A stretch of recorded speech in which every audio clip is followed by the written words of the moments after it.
Well, good evening, everyone, and thanks for being here. We're at 5:31, so we're going to go ahead and kick things off. So if you could find your seats, and we'll get started here. Well, good evening, everyone. Thanks for coming out to our second meeting of the Riverfront Specific Plan Community Coalition. Appreciate you being here. Thanks to our coalition members for coming back for a second meeting. And thanks to the community members that are here in person and also on our live stream. Appreciate you tuning in to be a part of this event. So I just wanted to make a couple quick introductory comments, and then I'll pass the mic off to Daniel and MIG. I just wanted to first sort of do a quick introduction of our project team. I know last 2 weeks ago, you got to know Dan, Daniel, and MIG team pretty well. City wasn't up here as much. So wanted to quickly introduce you to the project team from the city side in case you have questions for them or they have communication with you in the future, you know, kind of who's who. So from our development services team here with us tonight, we have Jennifer Gannon was here last time. She's our administrative extraordinaire and helps us with all our logistics surrounding this. We have Lily Toy, who's our planning manager. And Lily has over 20 years now with the city of planning experience and 30 plus years of planning experience. So she's helping out with this project and all that experience to the team, which is really excellent. The problem is we don't have enough Lilies. So that's why we had to hire MIG to help us as well.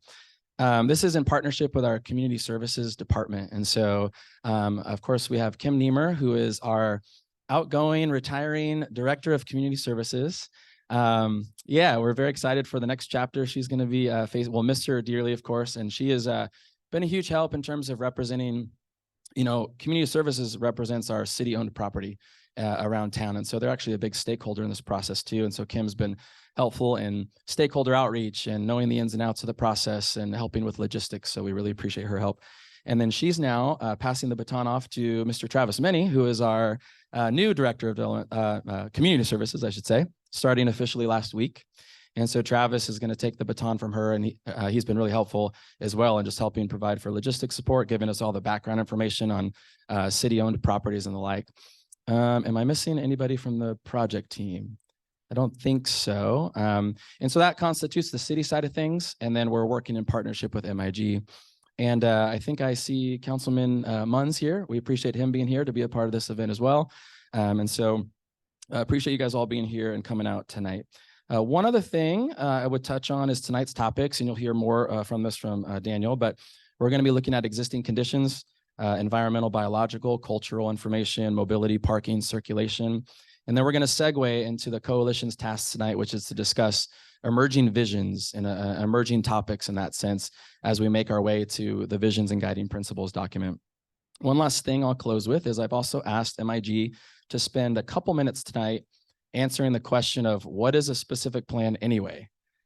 I don't know, it seems like a silly question to ask because that's what this is all about, but I'm sure there are members of the public and certainly maybe members of the coalition that it's still a little bit unclear what a specific plan even is. So hopefully the guys will spend a couple minutes in layman's terms laying that out so we understand even more what this process is about and what the end product is. Okay, and so with that, thanks again for being here. I'm going to pass the mic off to Daniel. Right. And with that, I'd like to have you join me in thanking the excellent staff under Jeremy's direction. Let's give them all a round of applause, please. It's really been a great experience getting to know the Reading team and you being well served here at the community of Reading. So thank you for the opportunity to work with you in this manner. Again, I'm here with Dan Hamstead, who's a principal with MIG in our Sacramento office.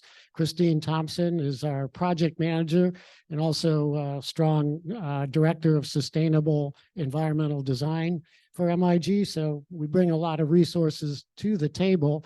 Plus we have a bevy of sub-consultants that you'll have introduced to you at the various points along the way. Remember, we're still at the very, very beginning of this process, and this community coalition idea was to set a framework in place, what we're calling a vision framework, and set of guiding principles that will eventually take to the city council for their review and comment. But the idea is that that document would help to guide the technical work and the development of alternatives and ultimately the final specific plan. But we've got a very long way to go before we get there. As Jeremy just said, reviewing real quickly, the agenda will do background presentation on all the existing conditions that we have found so far. We've had our technical team members out in the field. We're going to spend a good portion of the meeting, however, getting your feedback on what we're calling the emerging vision elements for the project. It's still very much a rough cut, and we've been able to synthesize a lot of the comments that we've heard from the open houses, the various community interviews, as well as our very first community coalition meeting. So, and you have a copy of the document that we'll be reviewing with you all this evening. And we ask for your comments along the way. We'll stop and pause and get discussion going as we move through the process. We do have a public comment opportunity, again, 3 minutes each. There's cards at the back if you want to fill in a comment card. We'll go through each of those at the last portion of the meeting to make sure everybody has a chance to weigh in here. We are keeping track of all those comments, by the way, and we have at this point just a rough cut and summary. You'll get a summary in written form of the first coalition meeting, and that'll be developed here and probably sent to you via email following tonight's meeting. So we're going to keep that going as well. So getting on with the rest of the meeting, we like to start and end on time. 7:30 is our conclusion point. So we're going to move right into our overall process schedule again, just in case some of you are joining us for the first time with this process.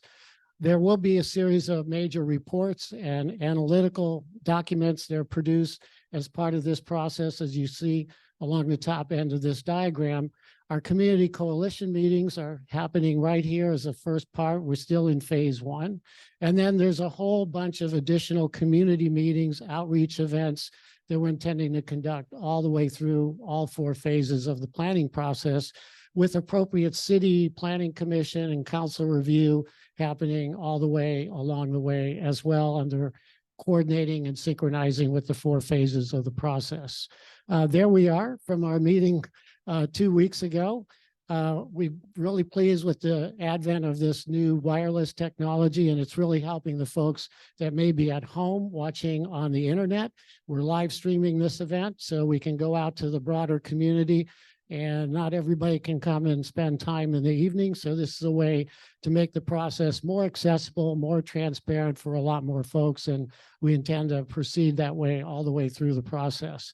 Some of the notes that we took are illustrated here, and you'll have a fuller copy of that, as I say, at your desk, and then we have that ready to be printed out as well.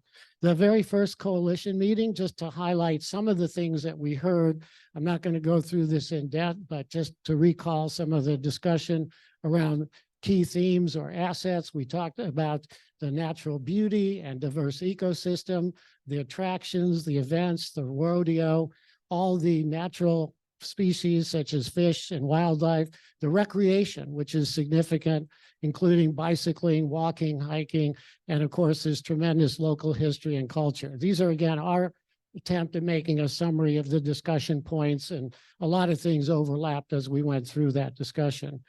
At the same time, there are various challenges that you highlighted, which is the need to protect those natural resources and environmental resources out there, to deal with the Reading Rodeo facility. We know it's aging, it needs improvements.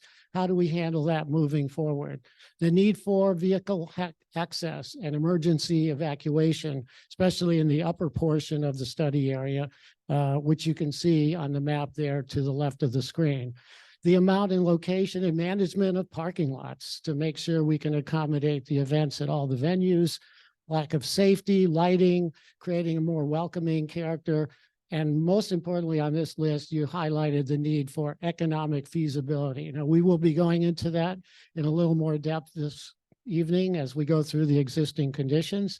But again, we have Economic and Planning Systems, one of our longtime teaming partners at MIG, who's done work all over the country on these types of issues, and we'll be calling on them to help us do in-depth economic feasibility analysis for the different ideas associated with the specific plan.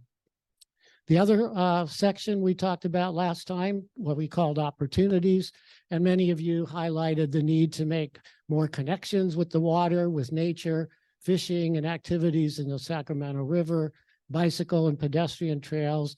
much stronger connections to the rich history and culture of the area, family-friendly events. How do we generate some revenue generating uses and so on that would help to pay for the improvements we're looking at? The welcoming and unique destination that would draw locals and visitors from out of town. Again, comments that you all made in our very last meeting, including finding ways that can complement the existing restaurants, uses of land that are in and around the riverfront. And then what we can do to protect and support the existing residential neighborhoods. Just to highlight briefly, we had some community comments in the meeting itself, as you recall, towards the end. People talked about the need to address a lot of basic issues like those experiencing homeless, trying to keep taxes low and so on. Also making sure that the river is the focal point. That's why we're here as a community, and that's what we're trying to protect. Park Marina being an important connector, and how do we improve the safety, especially in regards to the neighborhoods that are adjacent to it. We wanted to note, as you said, the coalition members that were absent. We're trying to continue the outreach there. We have a member of our team, special consultant that's worked a lot with indigenous nations throughout the United States, and they're helping us with that outreach. And we have developed working relationships offline. So we're really trying to make that a very strong push as part of this process. And then some of you pointed out that this is not really an urban waterfront. You know, this isn't like Chicago or San Antonio. This is a much more of a natural area feel. And we understand that. I think people are definitely highlighting that here in the course of the evening. And then concern about traffic. And we're always concerned about safety, impact on neighborhoods and residential land uses. So we hear you about that, and just want to make sure everyone understands that when you submit a comment, we do read them. They are part of the record, and they are factored into how we develop our plans in the process moving forward. With that, a quick review, and we'll have time for you to weigh in more at the rest of the meeting in the second half. And first of all, I'm going to bring back Dan Amsden to talk about our existing conditions and what we've learned so far. There's a lot of information there. But it is only just the tip of the iceberg. So rest assured, there'll be a lot more detail forthcoming. So here's Dan. Great. Thank you, Daniel. And some pause for Daniel. Good evening, coalition members. Again, Dan Amsden with MIG and community members, council member, and I know we have a lot of folks online as well. So I'm going to give a little bit of an overview on our existing conditions work. And I mentioned this a little bit during our last meeting, but we have our full team of technical experts and other consultants working with staff as well, putting together a lot of background reports and technical documents. So those are all in process, but we have a few key things or key highlights that may help tonight's discussion that we want to talk about as well. But first, to Jeremy's point, I wanted to unpack a little bit of what is a specific plan and what does that title actually mean. So the start of this project was really initiated by the Reading City Council. So this is a City of Reading project. And as every city in the county, actually every county in the county has to prepare a general plan, which is about a 30-year planning document. The city's in the process of actually coming to public hearings and adoption of the citywide general plan pretty soon. A public version is available for review. But a specific plan is a city planning document. It is intentionally designed to focus on a smaller geographical area. So in this case, the riverfront. But what a specific plan includes are things like a vision that we'll be talking about tonight, but also specific goals, policies, and development regulations. And what I mean by development regulations, height, number of units on a parcel, or other characteristics around setbacks or step backs of buildings. So it's in a part a regulatory document, but it can also include design guidelines. So type of architectural look, feel, character for new projects or remodel projects. It is a little bit, well, actually a lot more detailed than the city's general plan. That's why it's called a specific plan, but it gets into a couple key areas that are the fourth, fifth, and sixth bullet. Economic analysis and incentives. So as part of this process, And a specific plan process, we look at development likelihood, and this could be public or private, but put together some economic analysis for what could be feasible from a funding or financing standpoint. We are required by law and California law to also look at circulation and infrastructure as well. So as part of the extra detail of this planning process, we look at, and with our team, what are the traffic impacts? What are areas that do mobility improvements, but also infrastructure, water, sewer, flooding. All of these things are analyzed as part of the process. And ultimately, CEQA document or environmental impact report as well is prepared on this. What a specific plan is not is an actual development project. And that's a really important nuance, is the specific plan sets the framework or guidelines for what can happen in the future, but it is not a specific public or private development projects. Those come later. So this is really a city planning document and planning tool. The importance of a specific plan, though, is once it is adopted by a city council and the city council takes formal adoption, future decisions around land use or improvements need to be consistent with the specific plan. So that's decisions by different city departments, but also planning commission and council as well. So it really creates this guidebook and essentially some certainty on the future as well. So I'd like to go through just some key highlights or findings from the initial work that our team has been doing. For those online or in the room, we're going to put all this on the website, so you don't need to remember anything. But a few key takeaways. We actually had one of our MIG biologists on the site and doing an inventory. Oh, there, I can do a little highlight. Doing inventory of environmental and biological resources about 3 weeks ago. So we're working on a detailed technical document and write-up on this, but a few key takeaways. There are 4 sensitive natural communities. So this would be Cottonwood Riparian Forest, Mixed Riparian, Oak Valley Riparian, and Willow Scrub. And those are shown maybe a little hard to see, but these different color coding, largely in the northern riverfront area. And as a reminder, I think we all know this, a lot of this area was disturbed in a gravel pit, so it's not necessarily natural, but natural environments are coming back to life. And so about 60% of the study area is considered a wetland, and this is the river itself, but also the different gravel ponds. We have a number of special status species, actually 10 birds, 7 bats, and 14 fish that fall into this category, but also some invasive species. And while our team was out there, evidence of camping and litter. That's one of the things that also came up during our last discussion as well. So a few other things just to note important to this project is, and by the way, acronyms are at the bottom, but the Regional Water Quality Control Board and the California Department of Fish and Wildlife both have jurisdictions over portions or most of this study area, and essentially everything in the 100-year floodplain. So this would be the Sacramento River, different lakes, possibly the ponds and wetlands as well. We're actually working to get a jurisdictional determination on that as part of this process. But that does mean impacts or mitigation or rehabilitation projects or other things that could come as part of this are under the review and regulation of a few state agencies as well. So something to keep in mind. Here's just some site photos our team took, again, when they were out in the field a few weeks ago. Different species, also evidence of camping and litter as well, and some invasive species. Again, all this will be in a full detailed report, but these are some of the key highlights and takeaways. As Daniel mentioned, we do have a team partner, Tawa, who has been working closely with the indigenous community on one, just sort of cultural learnings and understanding, but also cultural sites as well. We at MIG also have a Native American nation building studio as well. They are working similarly on a detailed report, but a few key takeaways. As we know, the study area has been home to indigenous communities for generations, millennia. But a few key things. In 1922, the Bureau of Indian Affairs brought about 15 acres of land for homeless, misplaced indigenous members of the Pitt River, and really localized some of the areas they could or could not be during that time.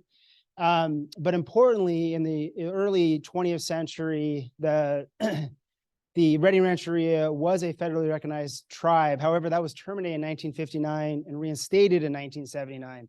So there's been a lot of changes in just sort of status and also recognition. I'm not going to go through this in a lot of detail, but this is part of that understanding and discussions we've already had with the Indigenous community, really understanding the different tribes and composition. And I think we're around 13 tribes within the sort of study area or broader study area of this project, including a lot of Indigenous community members who are not necessarily members of tribes as well. So there's a lot of folks to be reaching out to and who we are reaching out to as well. But I want to provide a little bit of just context in that. So moving to a little bit of the technical side, and we have GHD who's doing a great job on infrastructure, mobility, and parking. Some of this or a lot of this we talked about at the last meeting. So this is things that most of the community already knows, but we're doing traffic counts and a little more detailed analysis on this as well. So not a big surprise, Highway 44 creates a pretty strong barrier between north and south connections between the two parts of the riverfront, particularly for cyclists and pedestrians. It's really hard to get across the freeway. But also, and this is something I think came up in our last meeting, these lengthy vehicle queues that often develop around Park Marina Drive and Highway 44 interchanges during weekdays. And this is a big issue of just traffic, but also signal lights, programming, these kinds of things, but can also create a safety issue of backing up traffic onto the highway and causing a lot of other events or incidences. So again, as part of this specific plan process, we're looking at all of this stuff holistically and looking at solutions as new ideas or vision elements from this commission and also the community get created. Another big thing from just an existing circulation standpoint is the secondary access to the Northern Riverfront area and really the area around the Sundial Bridge and sort of the more active tourist and community destinations. And the secondary access is both a challenge from a traffic flow standpoint, but it's also an issue around emergency access as well, especially if there's a need to get first responders in, community members out. So this is something, there are some temporary emergency access routes, but this is something we're gonna be looking at as part of this planning process to make sure safety is also bolstered as part of the discussion. So Park Marina Drive, as we talked about during the last meeting, it is going through a design study right now, sort of a separate process, but very much complementary to this one. We're going to take in a lot of the findings and information from that project. Currently, it's a 4-lane facility. There are some options right now to increase bike lanes and pedestrian connections as well. So those are things, again, to be studied as part of this project. These are some initial maps, a little hard to see, so I decided to highlight a few things. The purple is actually all of this, there's better, all of the sidewalks within the city, and this is information we've ground truth with the city. The red circles are showing where there's just missing sidewalks or gaps. So this gets into that infrastructure part of the specific plan. How do we create some additional connections, make sure there's not any missing infrastructure. This is showing bike and pedestrian routes and trails, and it's a little hard to see, but there's actually a trail that comes along Park Marina Drive that is right now classified as a bicycle route because it's on the street as well. But there's a lot of connections, even in the north, that don't fully go anywhere, but in the south, there's a lot of missing connections. So again, opportunities to be thinking about these different connections as well. I apologize, this is data, but I like data, so hopefully you will as well. So on the economic side, a few things just sort of food for thought or in the background as we're thinking about ideas tonight. Reading has around 71% of the jobs in Shasta County, so a big employer relative to the full county. Of course, most of the county is pretty rural, but Reading added around 5,500 jobs over the last 10 years or 1.2% annual growth, which is slightly less than state or national average. So job growth is okay, but not very strong in Reading right now. Healthcare, social assistance, public administration, hospitality, and retail trade are all the largest sectors or the largest amount of the economy. But a quarter of all Reading jobs are in healthcare or social assistance related programs. So the hospital is a big, obviously, driver of that, but also county services as well. We look at, and our team looks at a lot of different ways of sort of estimating future trends. All of them are estimates or forecasts, but they can provide some insights into how we think about planning of the future. Caltrans, which is one source of that, is actually estimating net population migration will continue to be positive in Shasta County. It's a fancy way of saying more people will be moving to Shasta County. The recent fires and rebuilding from the recent fires has actually helped the construction industry in the area, because that's part of a rebuild, and that's similar things that are happening in Paradise a little bit longer ago, or in Santa Rosa more recently. But state tourism spending projections indicate that Shasta Cascade region will recover back to pre-pandemic levels in 2023. That is a key sort of takeaway here, is tourism is forecasted to rebound this year from the pandemic, which is a really positive thing. And talking to our economists, they really mentioned access to nature, outdoor environment. People, all of us being locked up for so many years, are looking to get back out. So the last bullet, tourism spending is projected to grow through 2017 in Reading and in Shasta County, but a little bit lower percentage than the rest of the state. And of course, different things can factor into this, but this is just data and projections for right now. So on this slide, the population has been growing, but household size have actually had a minor reduction. So number of people in a household. And what that typically means is an older population, as opposed to a lot of younger people maybe staying, or a lot of job growth. So all these things sort of factor into each other. But nearly 43% of Reading households are renter occupied housing, while the county is a little bit less at 32%. But both the share of renter occupied housing has been declining in the city and the county. So moving more towards ownership, which is a good thing. Let's see. So nearly 2/3 of the housing units in Reading were constructed between 1940 and 1999, which is on par with most of California. Those are sort of the big housing boom decades. But the county has added 4 times as many new housing units than the city. So again, this is showing how it relates to these other population numbers as well. But a key thing is probably that third bullet, the income distribution. So around 20% of households earn less than $25,000, half earn between $25,000 and $100,000. So 70% under $100,000. So incomes are not as high as a lot of other parts of the state, but that then turns into, the access to jobs and everything else. So again, this is just a bit of background information, but informative on how we kind of think about planning for the future. Okay, Dan, before we move on, let's just see if there's any follow-up questions, additions from our coalition members regarding the background presentation on information. Okay, Jocelyn, and then so yeah, you remember how to work the mic. You got to hold down the button until the green light appears. Got it. Should be on. So I did have a question in terms of Park Marina. And do any of you know, or any city employee know, when Park Marina changed from a 30-mile-per-hour residential zone that was heavily monitored by police enforcing the speed limit to the 40 miles per hour thoroughfare it's now deemed or called that's not? It's still residential. So does anyone have that information? Jeremy? Short answer is no. But for our streaming audience, the short answer is no, but that would be a public works question. I could do some research and bring it back to our next meeting. I don't know if Kim might know. Do it. You want to grab this so they can. I do remember that, because actually I have been pulled over on Park Marina, actually. And so the Public Works Department does a number of regular traffic studies, and then they have to take the average of the speed that's out there, and then that's like the methodology that's used. And so what they found was that actually, and so I think on Park Marina it could have even gone higher, and they kept it lower. So there is a kind of an engineering design process for setting those speed limits, and they get reviewed periodically. Every time we use it, everybody goes faster, right? That's what we do. Well, if everybody goes faster and there's no accident, if the accident rate is low, then it would be set higher. Yeah,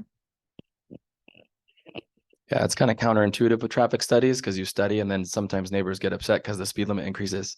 But until you reach that accident threshold, there's no requirement to reduce. But I can get a little more info too, just on history for next meeting. And the Park Marina Corridor study is, I'm told, close to final. We went through a few rounds of iterations with a consultant, but that should be going to council and getting approved here in the next month or two, from what I last heard. Okay, there was a hand up here, question, comment, go ahead, Cameron. Yeah. Green light? Short answer on that too is not here in that capacity. As a planning commissioner, I ask this question all the time. And Jeremy or Lily, correct me if I'm wrong, but usually what it is, they do a traffic study and this is really a state law to prevent from having speed traps. And so you take the mean speed, the average speed of the population of the driving public through that particular area.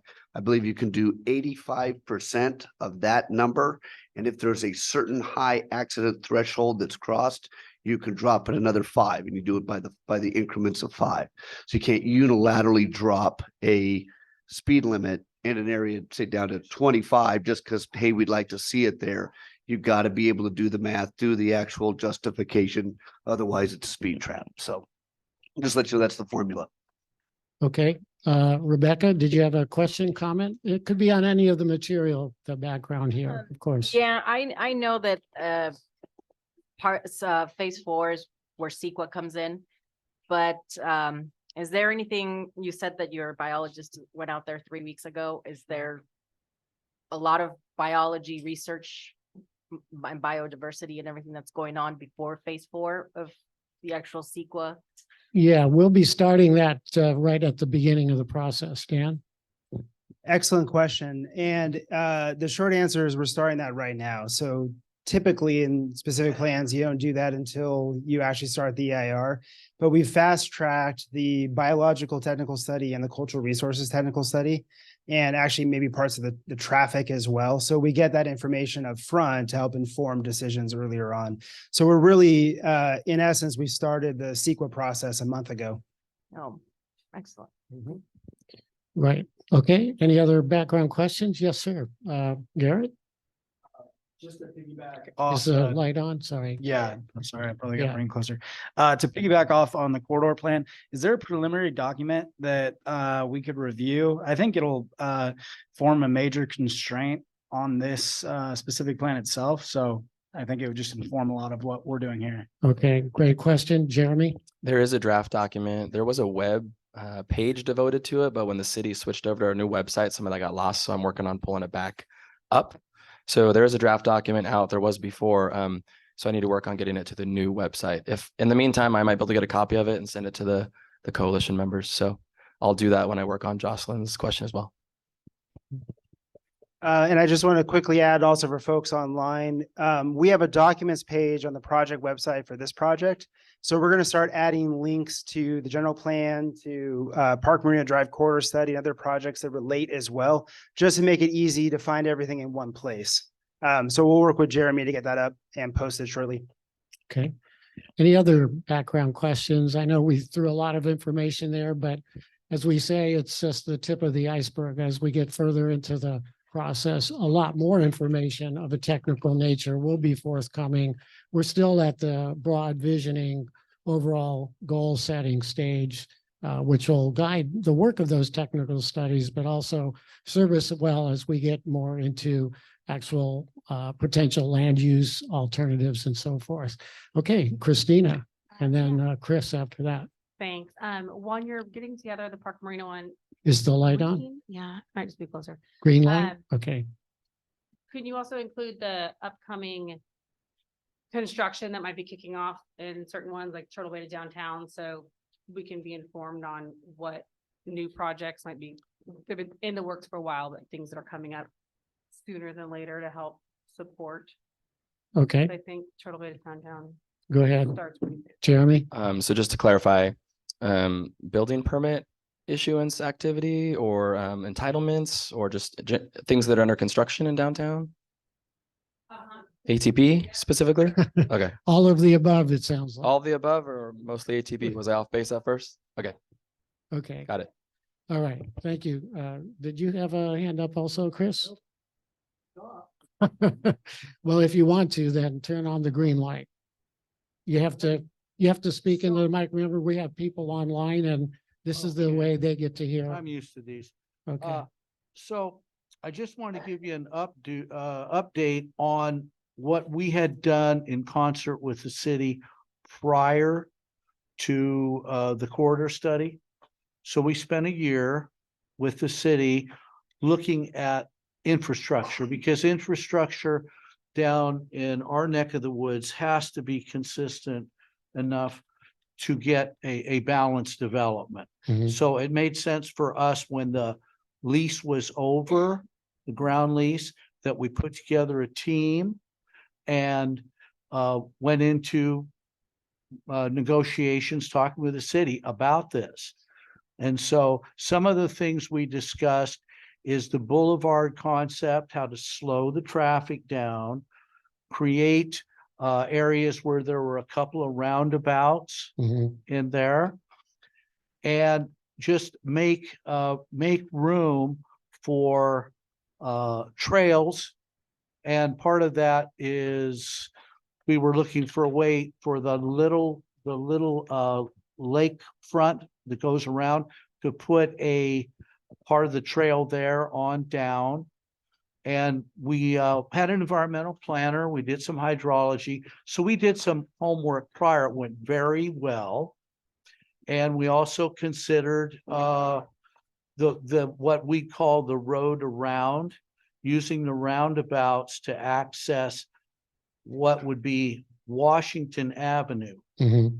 taking that traffic, slowing it down again, coming back on Parker Marina, thus allowing us more open space next to the water Mhm. to get a continuity of what the balance is in there. And I Okay. think that that road is important, at least for us to discuss, because I think it gives us Mhm. a bigger vision once we get the traffic, basically where how it fits with land. And Right. we did some flights over it. I've got a drone project I'm working on right now to take a look at that from the air. We got Okay. a good hydrology report, so we're ready to talk about this and we're prepared.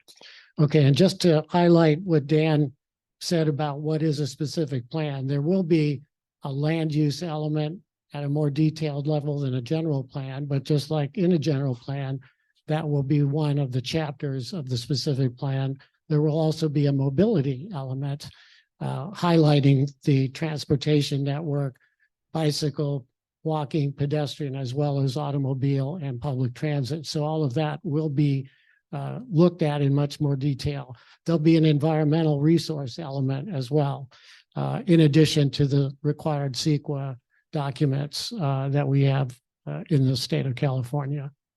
So let's go on to the next part of the process, and that is to review the discussion that we've been having with all of you in the coalition, but also with the broader community. And I mentioned again, the community open houses that we had at the Civic Auditorium. Just out of curiosity, how many of all of you in this room attended one or more of those community open houses?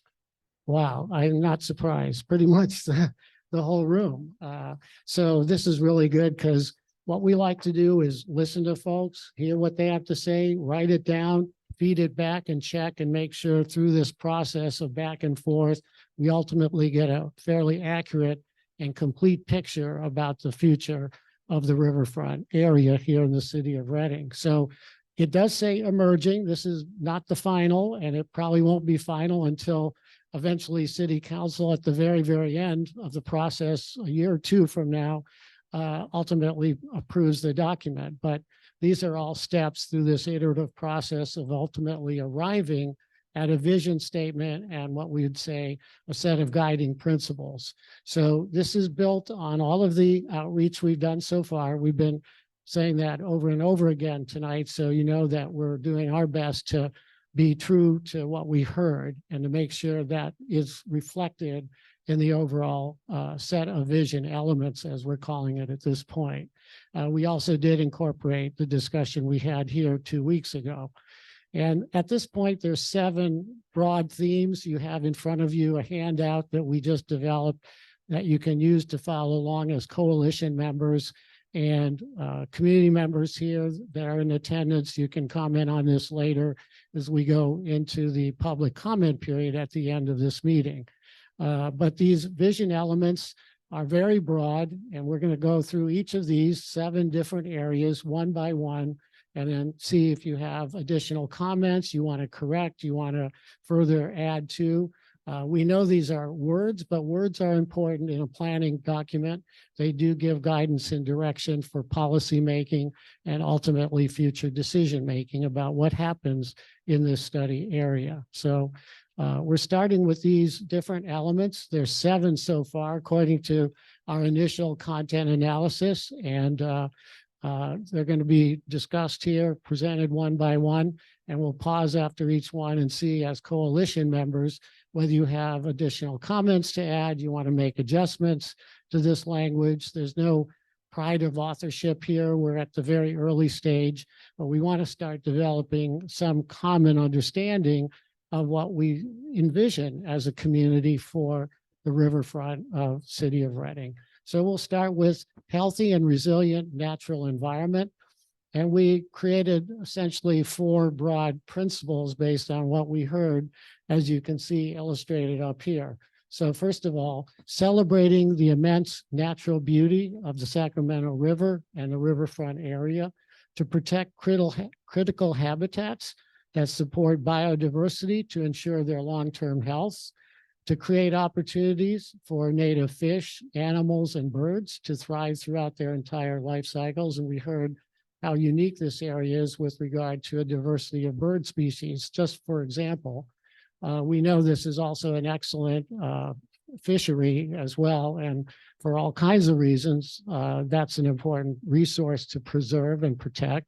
And then any development and activities that are anywhere near the river and or critical habitat areas, they need to be compatible, complementary, and presenting low or no impact on those important resources. So there are also ways of handling that. So I think instantly when people are thinking about a specific plan that equates to development, that equals negative environmental impact. And we have to ensure that's not the case. That it can be done through good design, through good planning, to allow those setbacks and other controls to make sure that those critical habitats are indeed protected for the long-term health of those ecosystems. So I'm just going to pause there and see if anybody on the coalition would like to add any comments. Maybe there's additional key points. And Dan is going to make notes here. We're also, of course, making a recording of the discussion as well. So we don't want to miss anything. So Michelle, why don't you start us off? I will. I would suggest that under the second bullet point that you would add the word restore, protect and restore critical habitats. Good. Yes, indeed. And we would agree with that as a really good catch. Thank you very much. Melissa? Yeah, I was going to comment a little bit along those lines. I actually in prep for this walked Park Marina all of last night and the rodeo grounds. And I really think restore or maybe undeveloped, there's a lot of, especially on Park Marina, a lot of asphalt. It's pretty much, we really need a lot more open space there. So I don't know if in there we can add some, I know it's not maybe economically feasible, but I'm like rewilding. I like the word rewild. It's kind of a term used in planning, but add some more open space, both there. And I noticed that, I mean, we have the rodeo grounds, but there is a lot of gravel area and asphalt. It's hot here. So okay, I want to add that. Excellent. Very good. Thank you. Any other comments? Yes, Rebecca.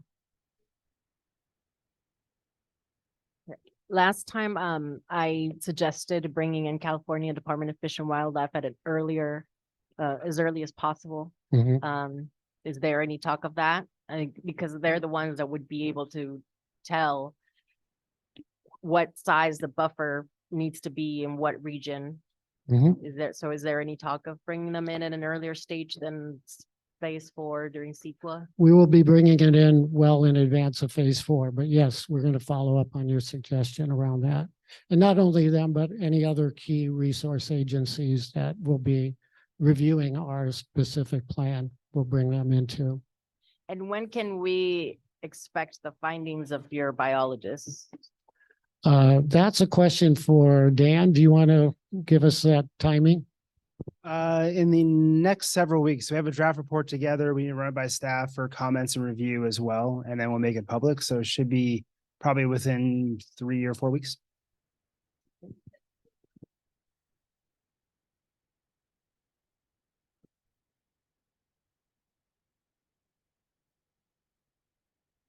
Yeah, there's one more month before the end of this process. That is an excellent point. So I'm going to make a note to check in with my folks tomorrow morning, but we'll see how we can push that forward as well, or at least get the full mapping data information together for the coalition to review. Good. All right. Thank you. Any other comments on this item, Garrett?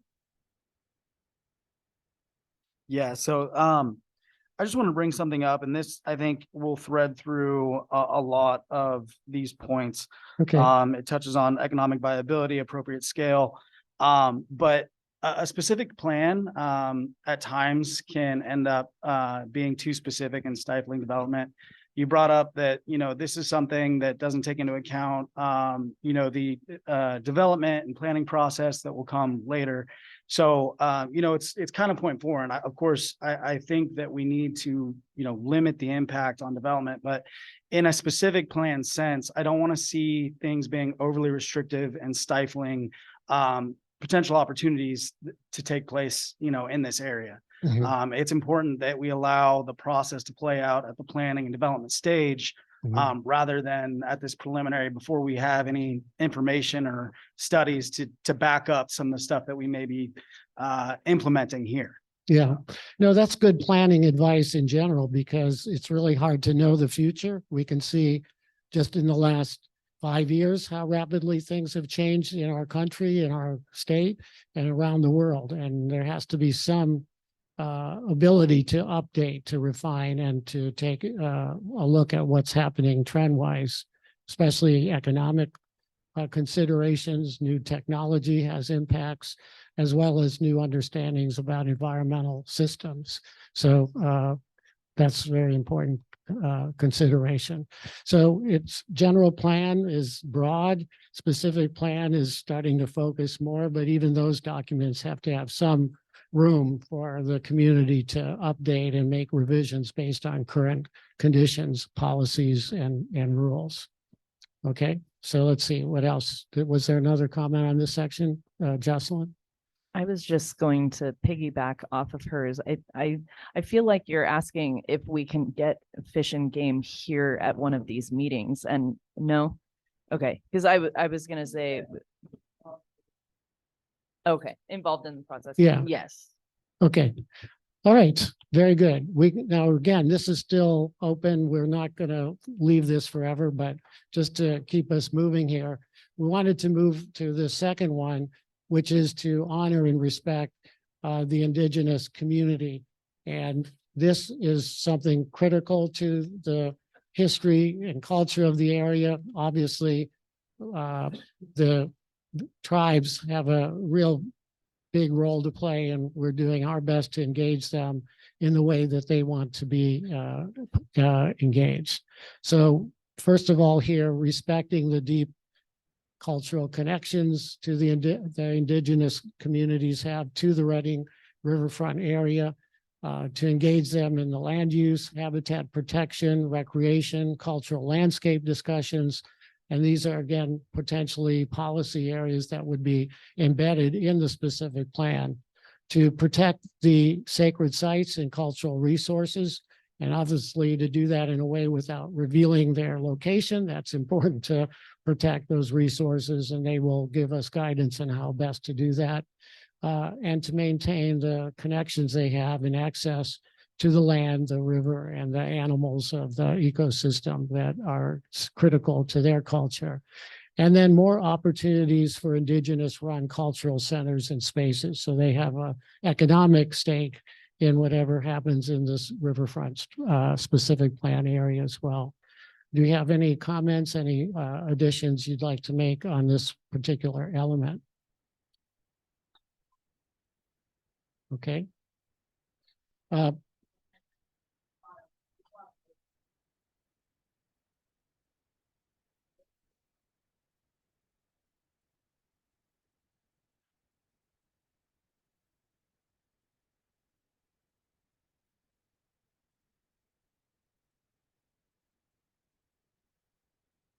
To honor the indigenous people here locally, in addition to bringing more awareness and Okay.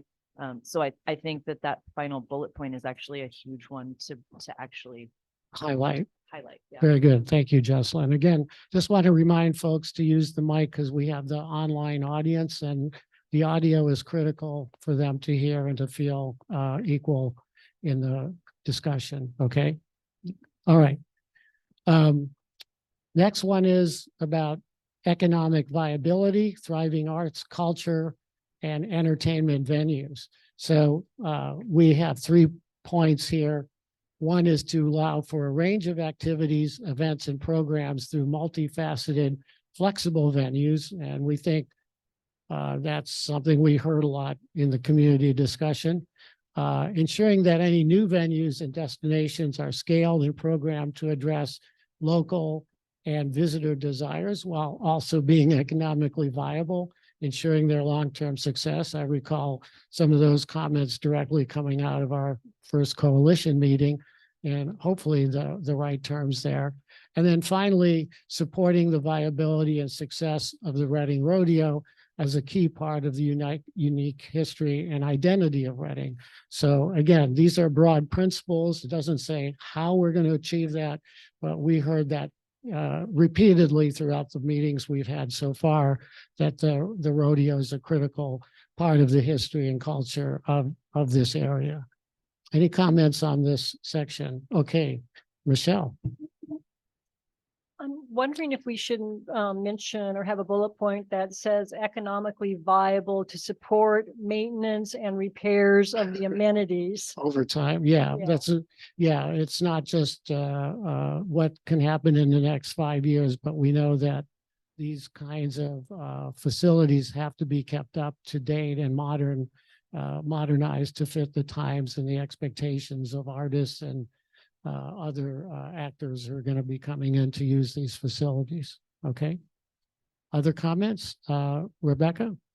I noticed in the public comments that maybe 1 or 2 comments actually even mentioned the moving of the Reading Rodeo. I absolutely agree that the Reading Rodeo is incredibly important. It's kind of putting Reading on the map, really. So we definitely need to support that. But what do the people involved with the Reading Rodeo, how would they feel about relocating? Well, let me turn to those people.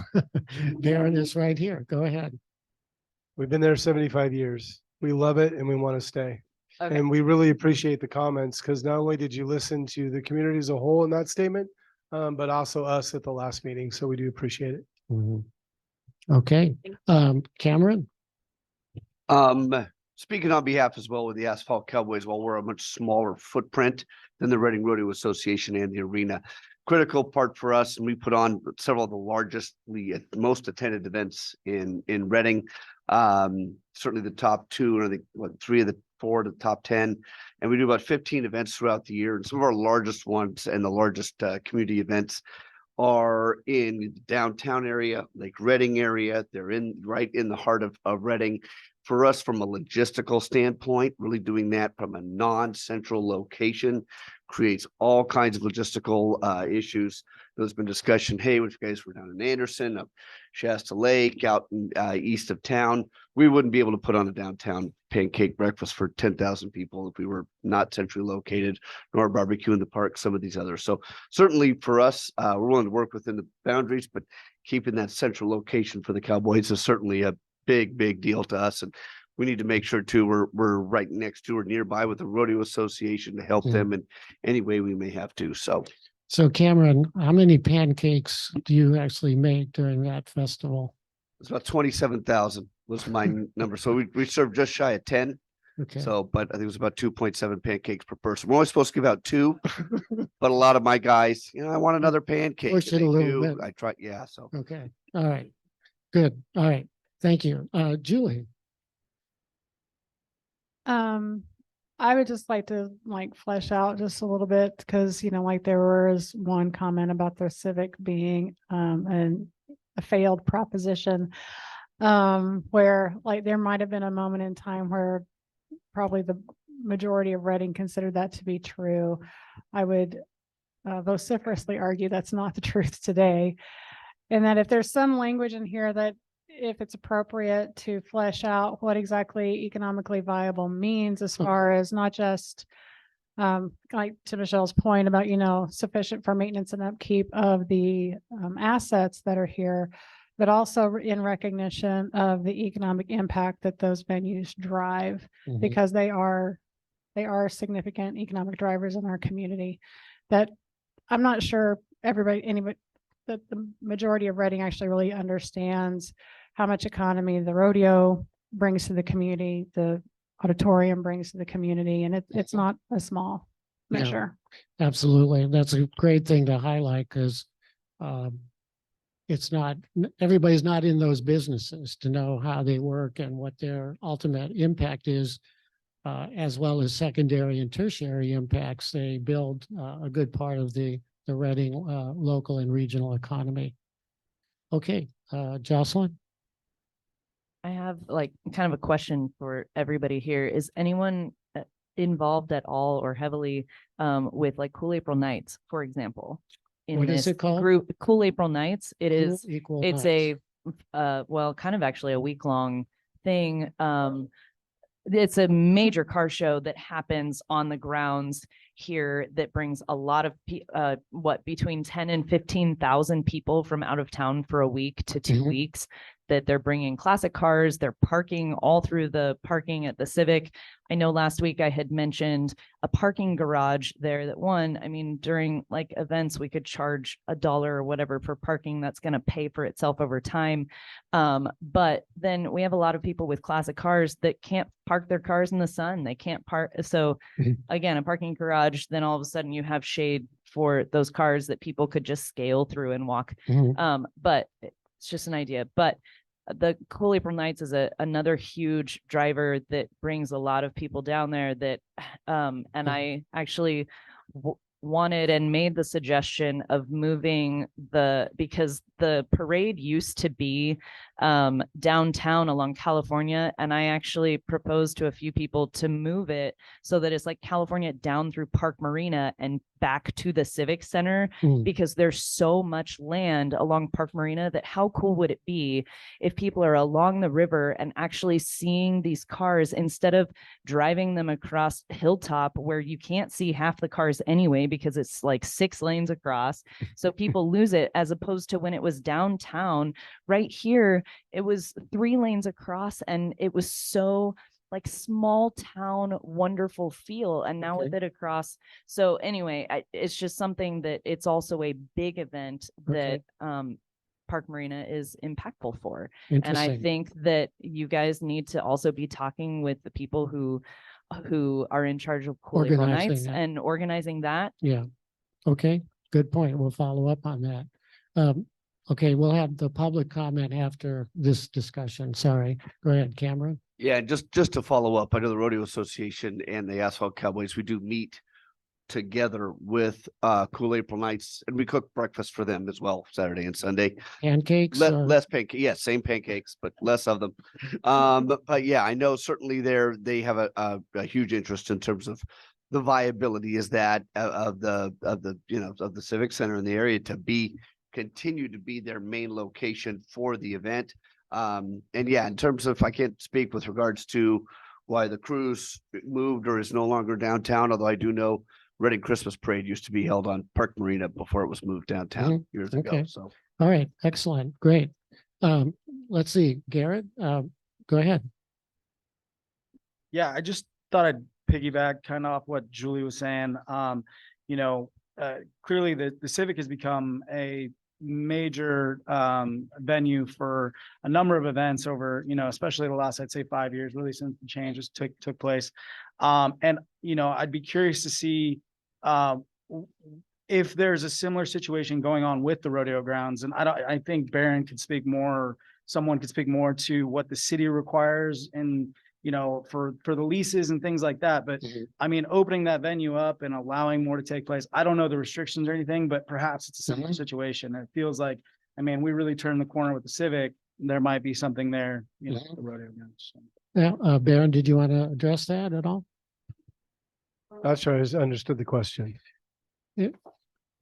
Basically, there's just like restrictions on you or other tenants to, make it a venue that is more utilized, Well- in the sense of, a venue that brings more or. Yeah, what, is there anything holding back the potential expansion? Sure, I think, we've come a long ways, and I think Julie can speak to this as well. In the last 5 years of working together and all of us together on the events that we want to throw in that area. Yeah, As we modernize and move forward with the rodeo grounds, I think those things will get bigger and better.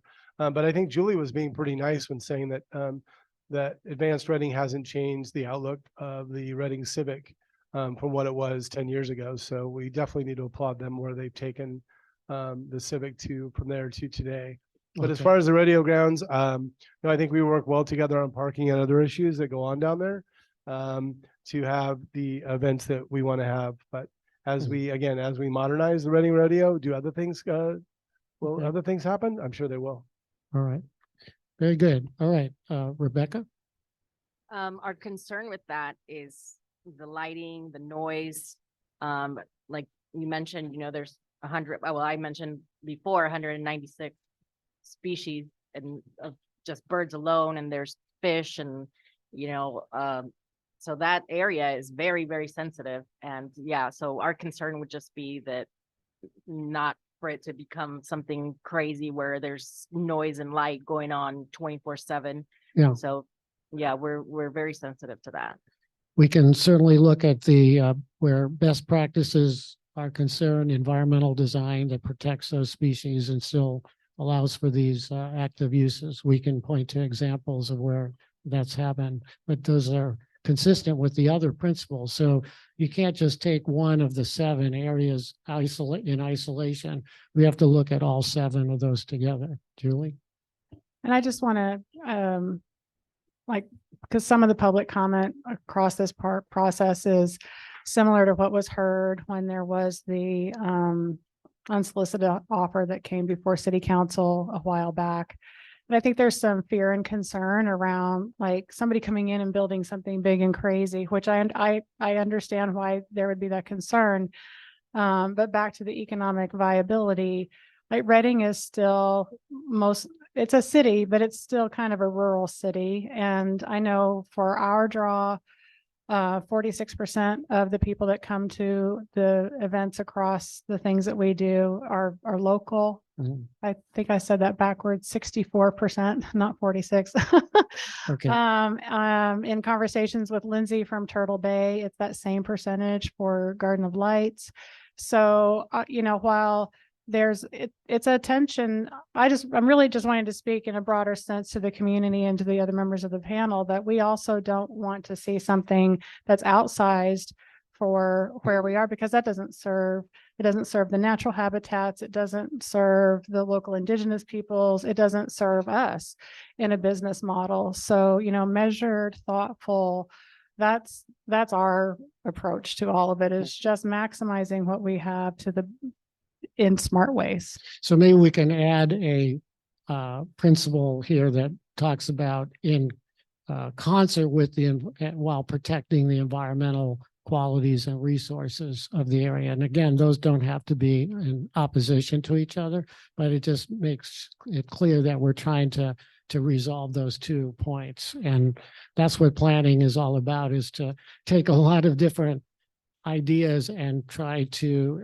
assemble them in a way that it creates a complete whole, and one that's overall consistent with our values and overall vision. Barron? Yeah. So Just to capture that a little bit, a few years back, we put in almost $250,000 in lights with a smaller footprint and less bleed over. So you can take away from not shining light into those areas as much as we did before. So that's really helped out that particular area anyway. Yeah, no, and there's great advances in terms of architecture, design, construction, the use of materials, bird-friendly glass and other buildings, materials like that also contribute to the viability of the natural species. Go ahead, Josh. Yeah, just a couple quick comments, and I have a question as well. So I wanted to piggyback. I guess everybody's piggybacking on things this afternoon. Yeah, there's a lot of echo, which is probably good. But Advanced Reading and the rodeo and all of the people that are managing these things currently right now, I know there's some of the representatives here, but I hope they're really a part of especially the parking and the traffic issue. Because if anybody can speak to what happens down there on a big event, it's going to be those people. And so that's probably important. The question I have is, and maybe I'm jumping too hard, ahead, is what new venues are possible down there? Like what discussions have been had? I mean, I've been inside the convention center. I know some people don't like its physical appearance. I love it. I think it's quirky and whatever. But I mean, are we talking about facilities down the river that are going to be rivaling that size, or what are we talking? What things have been kind of kicking around? There's nothing on the table from our standpoint. I've been stressing this is starting with a blank canvas. We're building this together with the community. That's what I was kind of curious about. The other thing is, and maybe I'm jumping ahead a little bit, is in terms of where fly fishermen go, I don't know where the hot spots on the river are, but to the extent that the hot spots on the river are in these places, I'm curious as to what restrictions there are on, people doing tours in that location, how that might impact, what actually happens. Cause it's a big driver in the economy. So I that's something that ought to be, part of the concept too. Right. Of course, good fishermen never say where they go to fish, right? That's kind of. That's classified. Secret. But,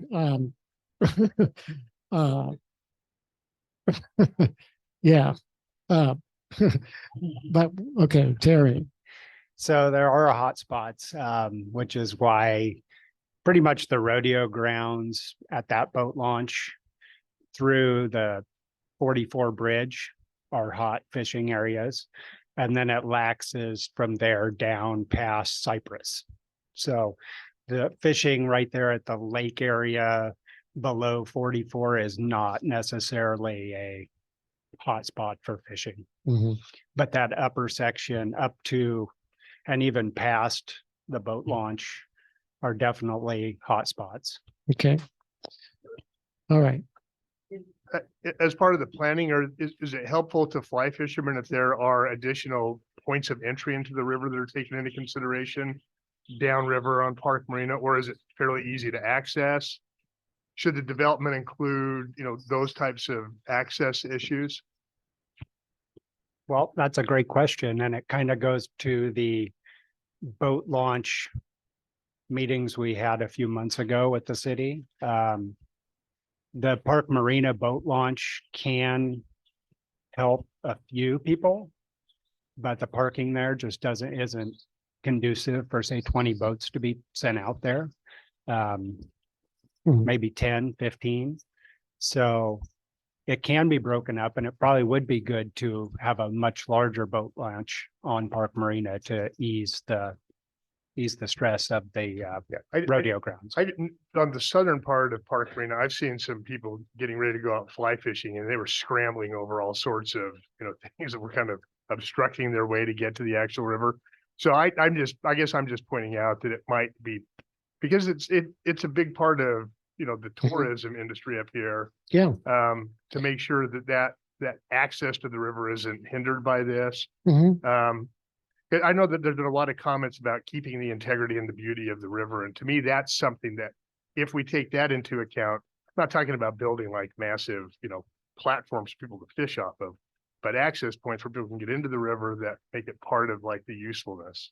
Well, I think it goes to how you design these recreational activities so that they don't pose a threat or a severe negative impact to the very thing people are coming to enjoy. So this debate will never go away, but there are ways to handle those things sensitively, and that's what we aim to do here with a set of guidelines, rules, and other policies within a specific plan that would guide those the development and the design of those facilities. Okay, we're going to handle the coalition comments first, then we'll have a public comment here period coming in, if you don't mind, sir. And we have seven vision elements. We have 4 more we'd like to review with all of you here on the coalition. So speaking of which, this one is about appropriate scale. So I think it's clear that we heard that we're not talking about creating even mid-rise or high-rise development here. We haven't heard any of those conversations within the community people that we've talked to, including the several hundred that attended the open houses back at the Civic. So ensuring that the new buildings and uses reflect the scale and character of Reading, that these destinations are safe, well-lit, easy to access, and ADA accessible, that northern riverfront could be different from the southern. I think they are 2 different or distinct sub areas. We talked about this, creating vibrant and active public uses that support local and visitor users, identify ways to maintain or reduce developed site coverage. Again, that would include some type of environmental restoration along the way. Southern riverfront, concentrating the commercial restaurants and mixed-use projects, if they are to occur, would be along Park Marina Drive.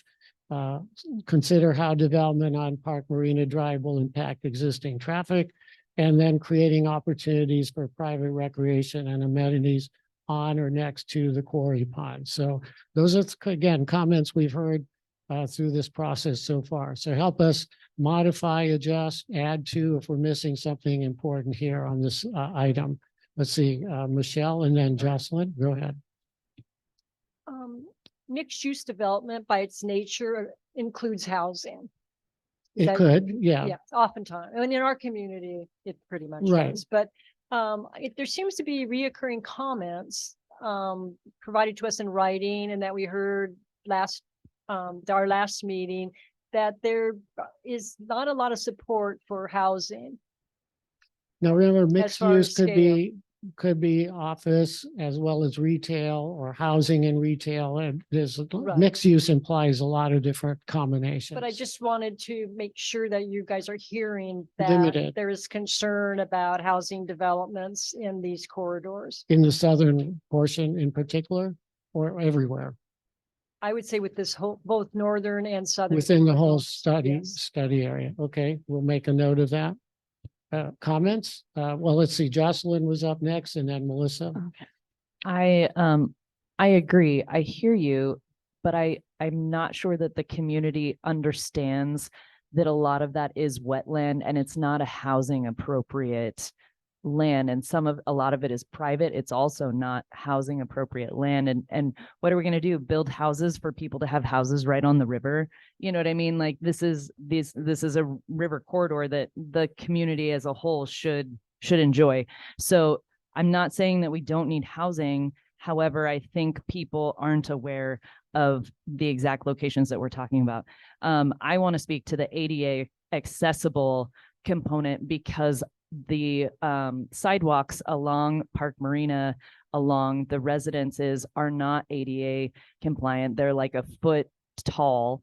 And so anyone stepping off of those is liable to break an ankle. And I've had 3 ankle reconstructive surgeries. So, and I live right there. So I know, I mean, I have I am not only a Crucis Track resident, I run a business out of my home. And so I have people of all ages, including elderly individuals who step on those sidewalks. And I'm terrified that they are going to fall and break their neck because the sidewalks are so high.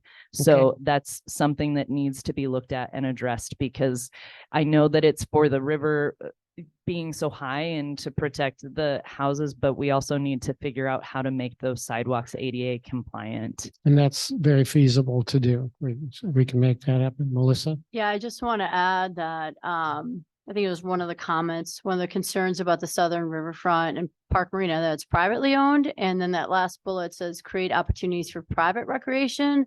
I just want to maybe public as well. Public and private. Yeah. That's a good point. Yeah, makes sense. That's a good catch. Okay.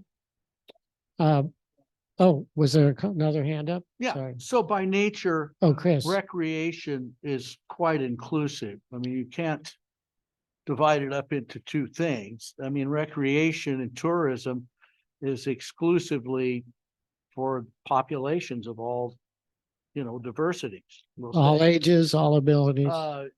The other thing is, and my comments that I spoke with, come on over. Okay. Anyway, that when I spoke with you, that a certain amount of housing that is very well done, that balances, probably would enhance the off-season tourism with the restaurants. And we know this because we've done a study in Napa. And I've talked to 2 or 3 restaurateurs in Napa. And during the winter, when things slow down, they need local consistent input to the restaurants. And so I plan on taking a good look at that in a couple places down there, because I think it's warranted and it feeds into off-season. The assumption is that Reading's one way all year. That is not true. Okay, so you're saying there are There are selected places. areas where housing may be Could fit. desirable and Yeah, and when we had appropriate. our interview, Yeah. we talked about that. Okay, And, I want to reiterate it that if you look at Reading carefully, it does have seasons, and people have a tendency certain part of the year to just go on by. okay. Walk on Okay? by, And that's a we have to song. prepare for that. We have to be realistic, and we have to, understand about balance. I keep bringing that up. I think it's about scale when you talk about housing. Yeah. And that's my concern. And when there was a developer had put an offer on the table to acquire the convention center area there, or a large part of it, there was a great fear amongst the community that it was going to be affordable housing, like we were seeing downtown, which would have been Yeah, Michelle, I want to reiterate too, that's not what I'm talking about. I'm Okay. talking about very tastefully, first class, that gets people to want to live in the area around there to help with off-season. Okay, good. Just Thank you. logic. All right, Cameron? Yeah, and I just wanted, I think there's a big difference with regards to housing on the northern versus southern areas. And, we deal with it all the time. Everybody hears about the airport concept where you have an airport, we've got a couple here in town, and this happens, and people move in around the airport after it's existing and then complain about the noise and everything with regards to the airport. We've got an airport down there. We know it. It's there. I mean, we have 4th of July, cool April nights. A lot of those engines are awfully loud. We've got the rodeo, but all kinds of different events and things that occur. I think that's one of those we want to be cautious. Do we want to put housing around the airport, so to speak, down in the north, at least on the northern riverfront area?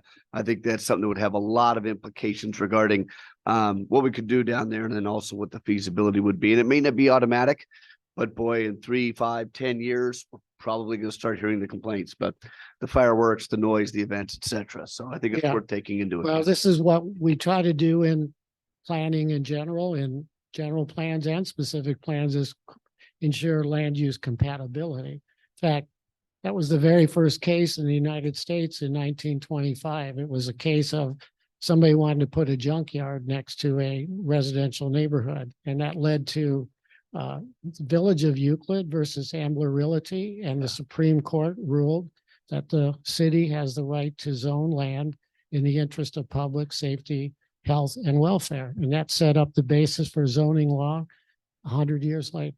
And if I may as well, and Lily, you can tell me if I'm wrong, I believe in the current general plan draft, this has been discussed, there is an element in there. I believe there are some even noise exceptions currently in the noise element with regards to the civic rodeo grounds area. I don't know, Jeremy, can you address that? It's only this. Lily that and I I'm are giving each trying to other remember. quizzical looks, so I'll have to look at the noise element in detail, Cameron, Okay. and see. I would just add one more additional comment on the housing. I think housing came up primarily in the northern riverfront area at first. And I just remind this group that that was largely connected to the Surplus Land Act discussion, right? As I recall, that the state requires when a city surpluses land that it first be considered for, I think, a period of 60 days. Maybe don't quote me on that. We'd have to talk to our city attorney for affordable housing projects, right? So that's where a lot of that discussion came in, was the idea of public property being surplused, and then perhaps the fear or the concern that that could result in an affordable housing project by the way state law works. So I won't muddy the waters anymore, but if we want to get more detail on that, I'm happy to bring back something more at our next meeting too. Okay, I think clearly this whole topic, appropriate scale and use, leaves a lot to be developed and defined, and it's obviously an important issue when we talk about what we've heard, and we're talking about this riverfront resource. So we have 3 more areas. I want to make sure we give attention to that. Let's go to Todd, who hasn't spoken yet, and then Michelle. Yeah, I just want to, on the housing issue on the southern riverfront, I mean, there's already, I don't know how many residents you have down there now, but hundreds of residents in that area. So I think there's opportunities, which I know, I don't want to put words into Chris's mouth, but opportunities for that to be redeveloped, which you just mentioned, and new housing there. I mean, it's a premium place to live. And coming back to the economic viability, you know, if that can help the overall project and scope be done, I think that's important. But also at the same time, you know, it's private property, so we don't want to box them in with this Right. specific plan that's going to limit the ability for him and whatever developer he chooses to partner with to maximize on that property.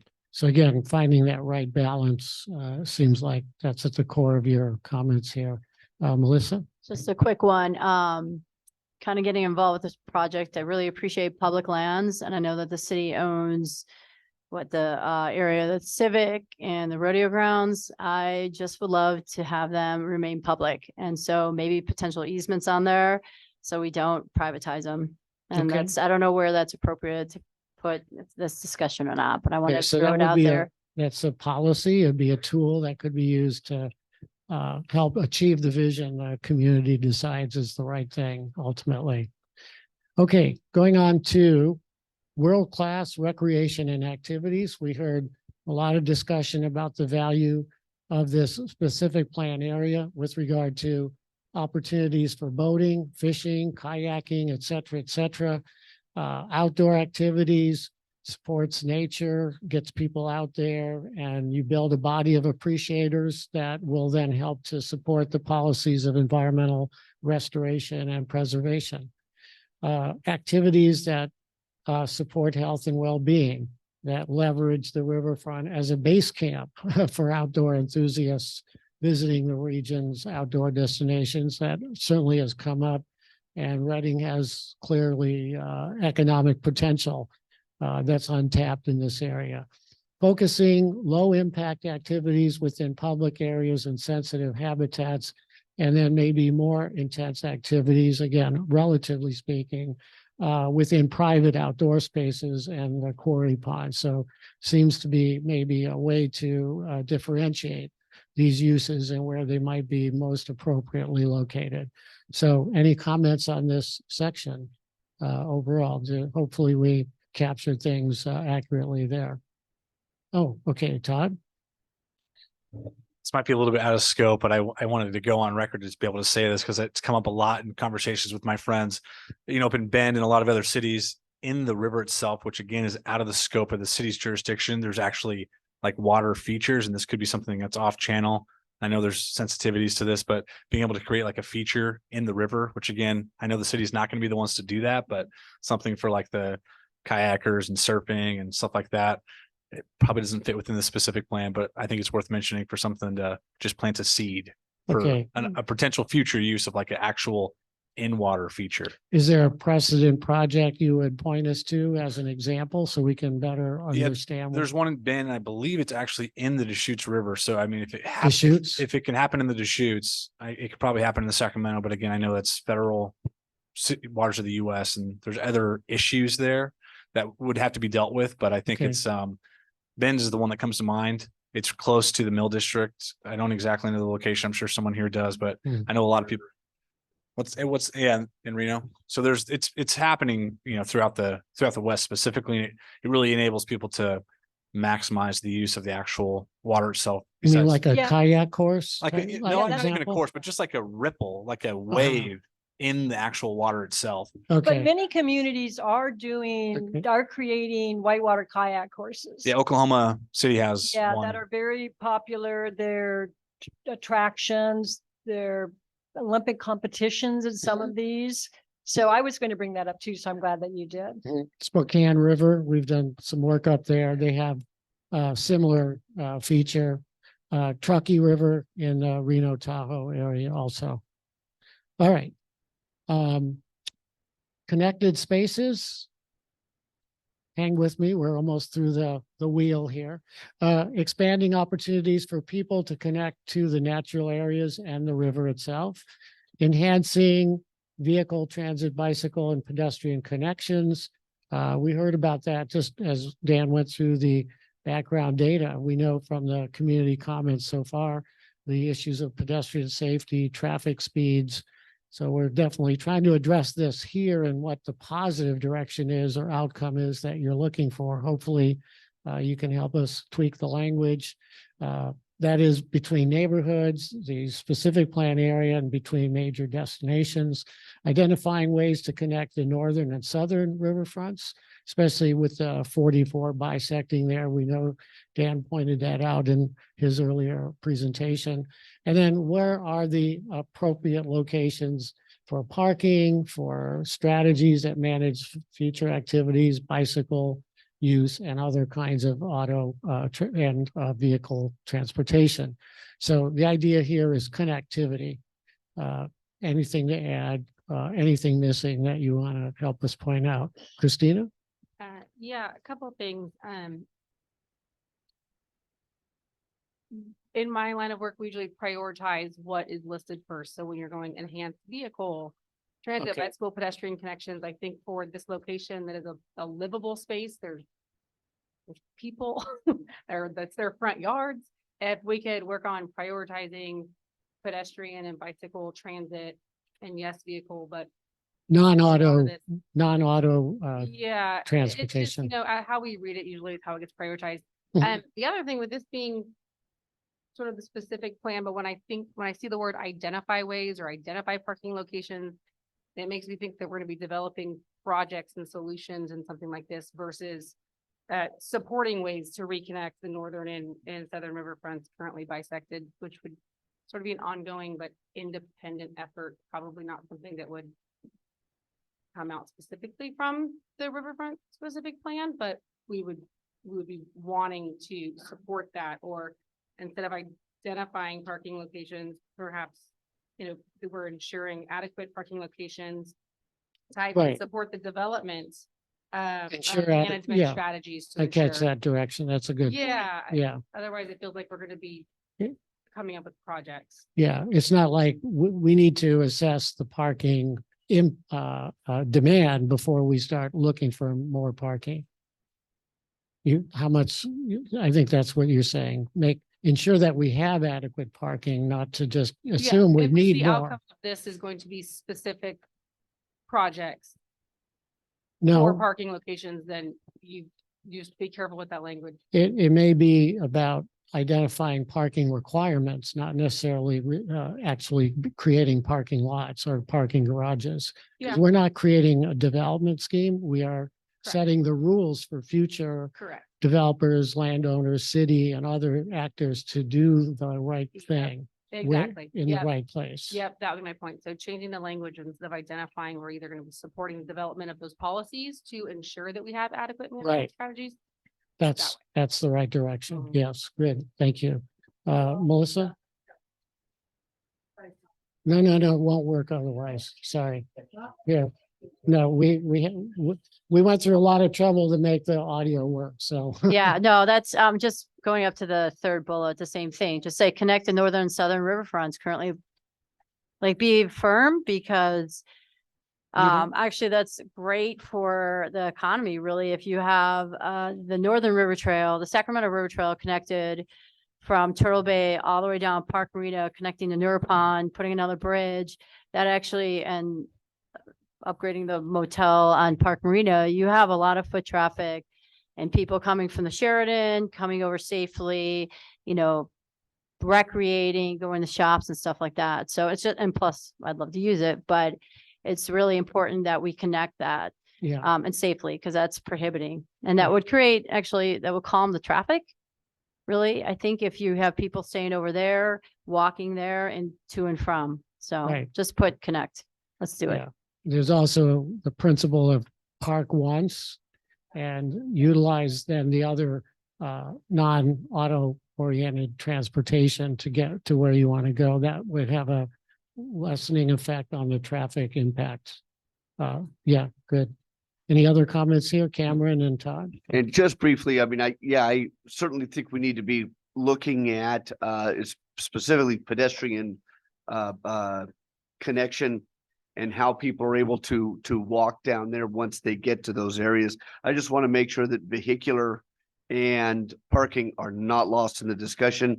We are, especially the northern riverfront area, talking about an area that has several of many events throughout the year that have thousands and thousands of people that attend, not just locally, but within the county and then even regionally, and also from a tourism perspective on the southern end. They're not going to be able to get there just by, they're going to show up by walking or biking. They're going to Sure. drive down, have to park nearby at least somewhat. Yeah. Obviously we can't put 10,000 vehicles stacked up in a small spot. They are going to be spread out, and I think we need to discuss how people get to where they want to go from there. But we need to make sure, if we don't have a way for them to come down and bring their vehicles there in the first place, which most 90+% are going to have to do, just realistically, I just want to make sure that that's available and that also doesn't get lost in the shuffle. Well, and I think like Christina said earlier, ensuring that we have adequate parking to serve the venues that are identified as possibilities in this specific plan is the performance goal that we're trying to establish here. Let's see, Todd? Yeah, I think the other thing to think about with vehicle traffic is what feasibility we can work on with this specific plan for another bridge across the Sacramento River on the north side, like to potentially connect to North Market Street. I don't exactly know how that would all work. I know it's Okay. come up. I think it came up last meeting, and it's definitely come up with a lot of conversations I've had. So it doesn't have to be a massive overpass, but something Okay, to get people across the Sacramento River on the north side. okay, great, thank you. And again, Dan's making notes here. We're gonna wordsmith this and come up with another iteration of this vision framework. And we'll get it 2 or 3 more times before the end of this coalition process. So we'll refine it. It'll get better, hopefully more reflective of the nuances that you want to put in there. So let's see, one more area to go. And then Jocelyn, yeah, go ahead. Just to highlight, because I fully understand, yes, we can't get away from that. They're there. But when we use language like folks are going to have to drive, the goal would be that they don't, right? You don't have to drive. So ensuring we have facilities where it's not a requirement for those that either can't, don't want to, don't have access to a vehicle, live there. So just As long as there are it will be alternatives. there. Correct. You Okay. can drive, but you wouldn't have to as your only means of access. Okay. It's a nuance. So we have to ensure there are other means of getting to where you want to go. Yeah. The complete streets. All the way. Look, we wrote a book on that very subject, so I'm with you on that. Okay, Jocelyn. In terms of connected spaces, for example, I'm going to use the old Cinemark building because I use it a lot. I used to work there. It's an amazing space. So we have Turtle Bay on the other side of 44. Like in a beautiful, perfect world, I would love to see another fun education space for families and children that like connects over to the Cinemark building where we're connecting to the river and utilizing.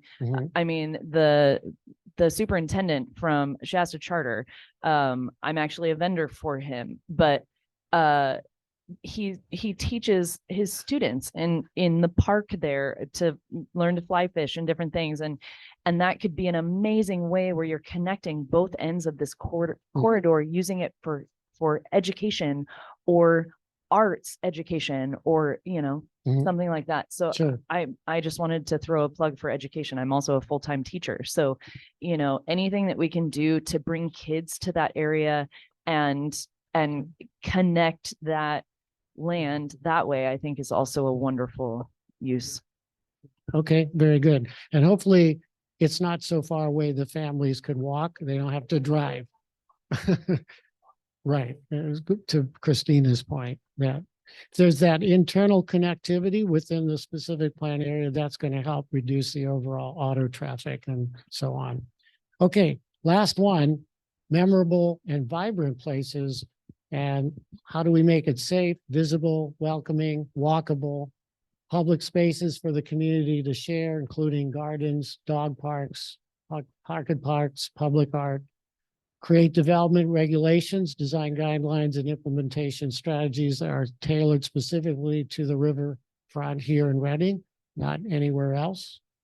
Leverage the current specific plan and community process to analyze the economic feasibility of a range of private projects, new development, recreation, and identify public investment costs and grant funding opportunities, such as for ecosystem restoration, open space enhancements, infrastructure, and recreation.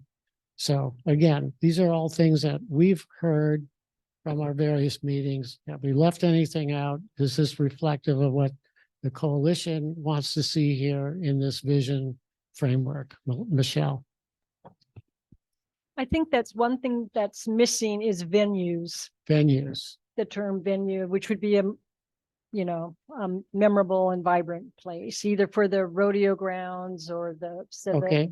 And also, I haven't seen, although it was brought up frequently by the public, I haven't seen specific mention of gathering places. Okay. I guess you could say like community gardens, but I'm almost thinking assembly somewhat areas. larger, reminiscent of European plazas. Of which? European plazas. Okay. Where you can get a large group of people there to watch our local World Cup superstar.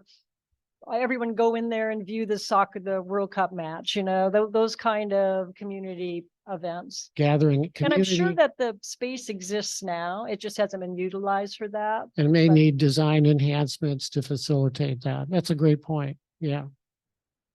And you mentioned Europe, European cities having those type of spaces. Yeah, we can certainly learn from that. Okay, we're almost ready to turn to our community members here for public comment. Jocelyn? Yeah, I mean, to piggyback on that, I didn't really see anywhere where, because I know that I mentioned like an amphitheater in the park, and I saw it also mentioned in several, having a space where we can have, because I know that we do concerts in the grass in front of the Civic Center and different things like that. But I think the community is wanting more of a in the shade, in the park, under the trees, next to the river, enjoying the cool, that kind of setting. And Brit festivals in Jacksonville, I interned for them. I mean, that is a wonderful example. I'm envisioning that space. It would be I mean, nice to be there right it's now. beautiful. It's an relaxing. open amphitheater just with the hill, but I mean, Yeah. we don't down there, we don't exactly have a hill, but Okay. but having an amphitheater and a venue that brings the community together to enjoy the nature Yeah. that's there, and with Being an a event com- of some sort. Yeah, being a community. Okay, fantastic. So that's, oh, okay. let's see, Julie and then Todd. This is more just a procedure question. Because as Jeremy pointed out, a lot of the concerns before when the unsolicited offer came forward, because what was being proposed would trigger the Surplus Land Act, was around affordable housing. So there was clearly at that time, and I think the current public comment echoes it, a resistance in the community to have accessible housing. Well, housing of any kind, actually, in the northern section of the riverfront. People weren't exactly thrilled about the idea of $1 million mansions being built there either. But specific to this document, is there a way to preemptively address some of the constraints that are brought on to municipalities from the Surplus Land Act? Or at least attempt to begin to guide the conversation, even if you can't circumvent it at all. Because I do believe the council member who made the motion to move us to this process in this larger discussion was trying to attempt to establish some guidelines around like if we could get some language in the document that helped us move that conversation forward, even just a defining of what the Surplus Land Act means in a public document that then also references then what the city's responsibility is in response to that, because that surplus word triggered a lot of fear, that not a lot of understanding that surplus is just a government word for how it redisposes its assets. So if there's some kind of definitions section or things of that nature, just in the challenges or things that this document has to take in consideration specific to the Surplus Land Act and the Northern Riverfront property, I think that would be helpful to the community in the future. Point taken. We'll need to research that, get some legal advice on what the interpretations have been around that and what the city can or cannot do in relation to that piece of legislation. The good news is from a state level, though, there is a lot of movement from even bigger cities on the Surplus Land Act, because a lot of big cities have money into large venues. And so they're also worried about the Surplus Land Act. And so we're hearing that, that down the road, there could be changes in the Surplus Land Act to eliminate some of those, as long as it stays the same use and stays within the city. So we'll see how that goes, but we're hoping for the best. Okay, we'll definitely get some research on that subject. Todd, and then we'll go and Garrett, and then we'll turn to public comments. There's a lot of conversation here and at other public meetings about, public spaces and all these public amenities and assets. Unfortunately, they don't pay for themselves. I mean, the city does a tremendous job. They don't directly pay for themselves. The city does a great job getting grants and being able to support new projects, but I think there could be a potential conversation about if the Northern Riverfront area stays public, sustainable ways to fund that area moving forward, whether it's a business improvement district or something that kind of redirects those funds. I mean, the $3.5 million+ that the civic brought in just during the summer, that goes into the general fund, which supports all of us, all the things, public safety, everything. But if there was maybe a potential mechanism to reinvest that into the specific area, I might be getting too specific, but some type of sustainable funding mechanism. Yeah, there'd be an implementation tool that we might want to look at, like a special tax increment financing district, but we can't really do it that old way because redevelopment doesn't exist anymore, but some other techniques could be there to replace that. There are workarounds that. And you mentioned a business improvement district, for example, as another tool. Maybe that could be something looked at here. Let's see, is there one more hand up, Garrett, and then we will go to public comment. Yeah, while we had Lily here, I just wanted to, and on the housing subject, I wanted to ask if this area had been addressed in the housing element in the general plan at all. Okay. Lily or Jeremy, go ahead.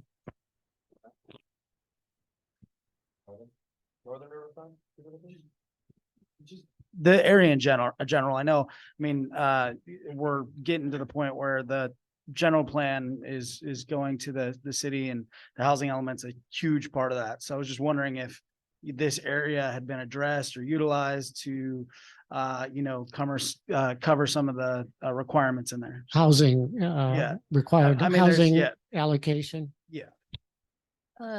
Addressing that in the general plan, how Wait, our approach, Is that on? yes, Okay. our approach to the general plan wasn't to change any land uses. And so we have not added housing areas or changing commercial to residential. So really is our real focus has been to really downsize the city, particularly our sphere of influence area, which means, we have city boundaries and we have areas that we influence. And so because just to support what we have today, we can't do it. And so we don't want to reach out too far. So we're actually shrinking our area, but the concept was not to change our land uses at this time. Okay. All right, we're collecting the comment cards, and Jen or one of the planning staff, if you want to bring those up, we'll go through that here in just a moment. Just to wrap it up, again, this was version 1.0. We're going to come back to you with a modified version based on all your comments here this evening. So we'll have another version to look at and refine and further perfect as a product of the coalition meeting process. So we are going to go to public comments now. If we would like to ask you to come to the podium. We have a 3-minute timer that Jen will be managing there, just so we can keep this to a manageable level. And I'll call the names out, and then you all can get a chance to comment up here. We'd ask you to come to the podium where we can get you in the microphone and be sure to transmit that, online. Okay, so with that, let's see. I need help. Okay, the first one. Marjorie Cantrell. Okay. You can call it. Okay, go ahead, please. My name is Marge Cantrell.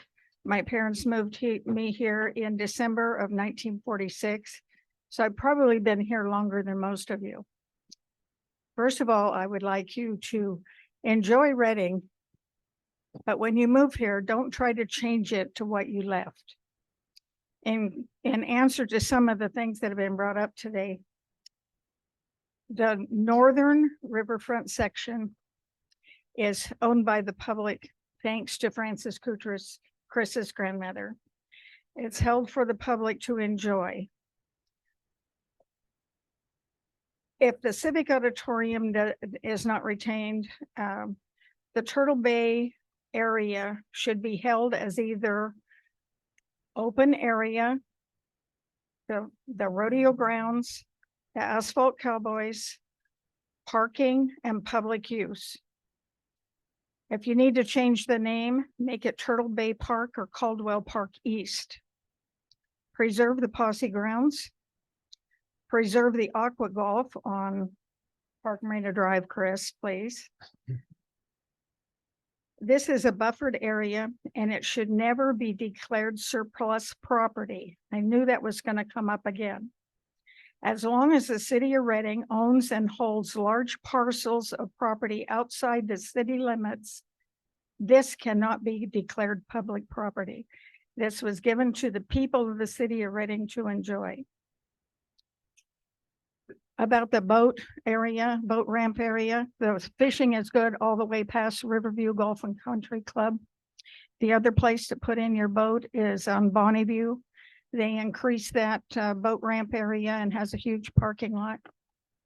And I've been using the rodeo grounds boat ramp since the early 1950s. So if you have questions about any area of Reading, I can probably tell you. I am pleased to see so many continue to turn out. The city council in the past has given away a lot of the public-owned property that dealt with our history, the Indian baskets and displays that we had at Carter House. Some of the council members pushed the big league dreams and then went to work for them. We had city managers that wanted to get rid of all the car lots in Reading, where Reading is a car town. So as you proceed through this process and you have a main thing to say about it as a stakeholder, I hope you remember the fact that you moved here for a reason and that the people of the city of Reading have welcomed you. It's a friendly place to be, but enjoy the river with us. Thank Okay, you. very good. Thank you. Appreciate. Next person. Next person is Joyce Crowler, and I'm just going to double check the microphone and make sure we're.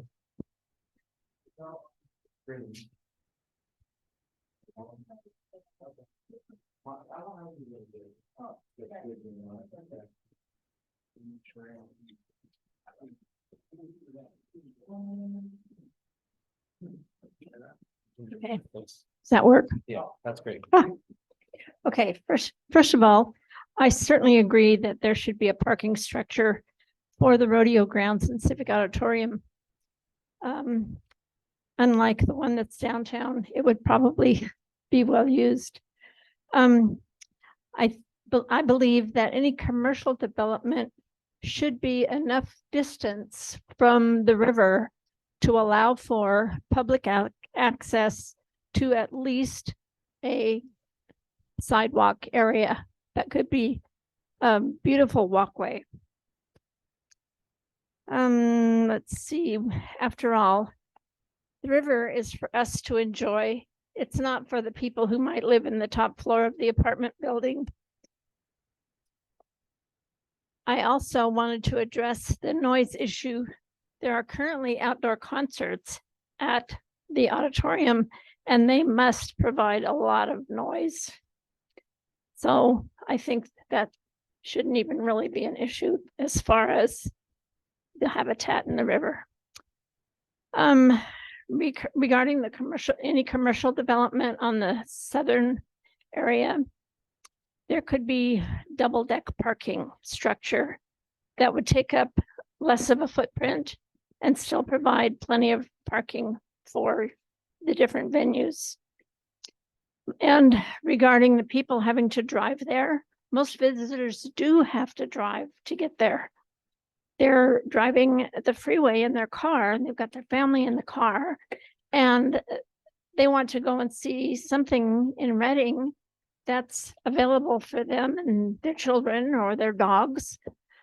And there's got to be a place for them to go to park that car so they can get out and get on the little shuttle or the whatever there might be to get you from point A to B.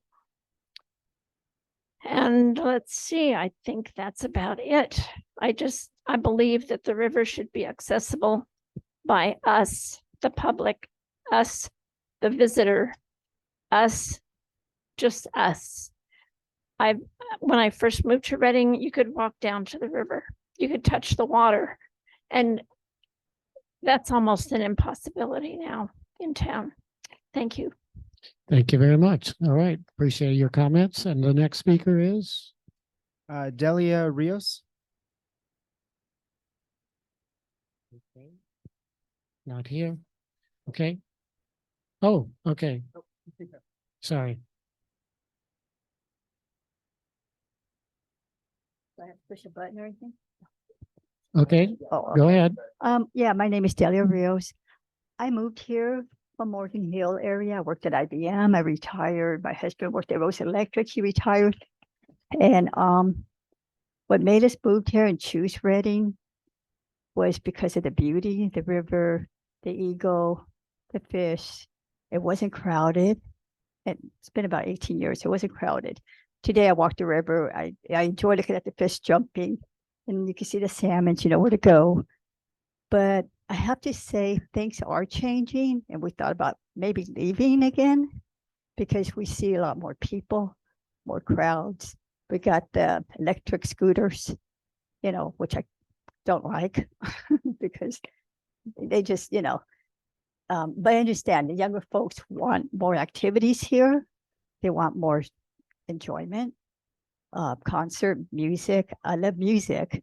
And Anderson River Park has wonderful music there. They have a beautiful park. So there's other places besides just the riverfront in Turtle Bay. And I'm just afraid that I'm not seeing the deers I used to see. We saw the Christmas in the Light Park, which is nice, but you see the deers in there and they're running. They don't like the lights. They don't like the kids running after them. So Reading is changing, but not for the best. I'm sorry. I have to say that. I looked around, we moved all over. We went to Bend, Oregon. We have neighbors that moved from Bend, Oregon, because they are building a lot and they don't like Bend, Oregon. So be careful what you're looking at and what you're choosing. This was a beautiful place, still is. And I look forward to seeing people leaving when they're on vacation, they go back home. And it's beautiful in the winter. I took some beautiful pictures with the snow. It's not crowded, a lot of nature. So Reading is beautiful. Keep it that way, please. So God bless. I have to say that. Thank you. Okay, very good. Thank you. Thank you very much. And the next speaker? Ronian Lund.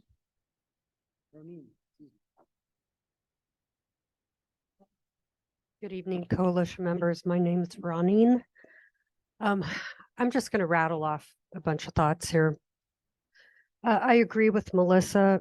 I think it was Melissa that talked about the Surplus Land Act and affordable. Anyway, I'm jumping all over because my notes are horrible. Let's see. Anyway, the Surplus Land Act. I think the city needs to. Yeah, it was Melissa that the city needs to keep the property that they owned in public land. I was thinking that we need to keep, an area down there on the northern portion for the 4th of July, cool April nights, concerts, whatever.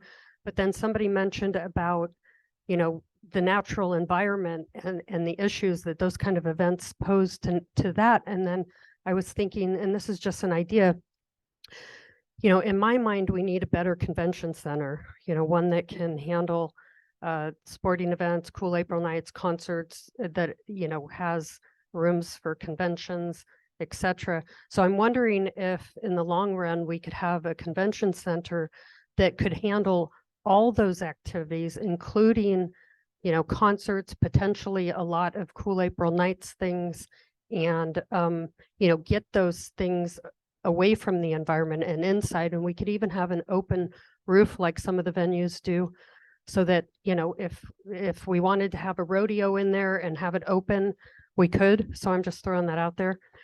I think housing in the study area should be limited to the existing residential developments. And it sounds like Mr. Koutras, has some ideas about that, about maybe utilizing the residential areas that are already there. From what I know about fisheries issues, I don't believe Fish and Wildlife or NOAA fisheries would allow a water structure because of our designation up here. I just thought I'd throw that out there. We have a venue, the gazebo, the little gazebo area down there by the sundial.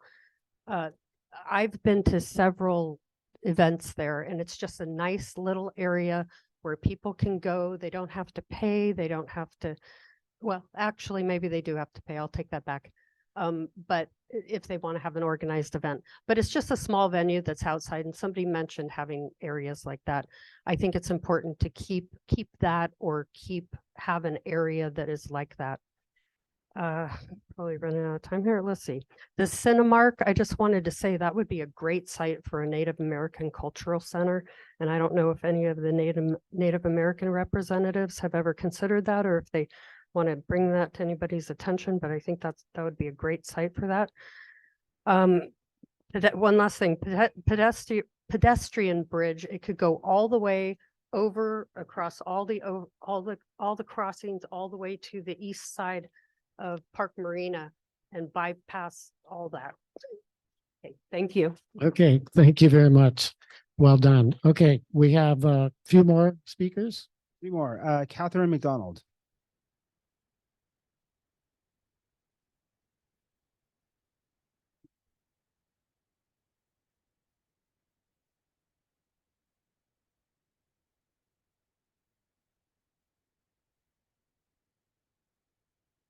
Somebody with help her with the mic. Oh, sorry. Thank you, Jared. So not to beat the traffic issue in the Garden Tract to death, but I live in the Garden Tract and I'm already experiencing too much traffic and people going too fast. And one of the statements that you put up for the vision or whatever says, quote, consider how development on Park Marina will impact existing traffic concerns. That language is very vague. Consider how. And I worked as an environmental analyst for environmental consulting firm for 25 years. And my worry is when you get around to writing the EIR, the traffic through the Garden Tract is going to be considered significant and unavoidable.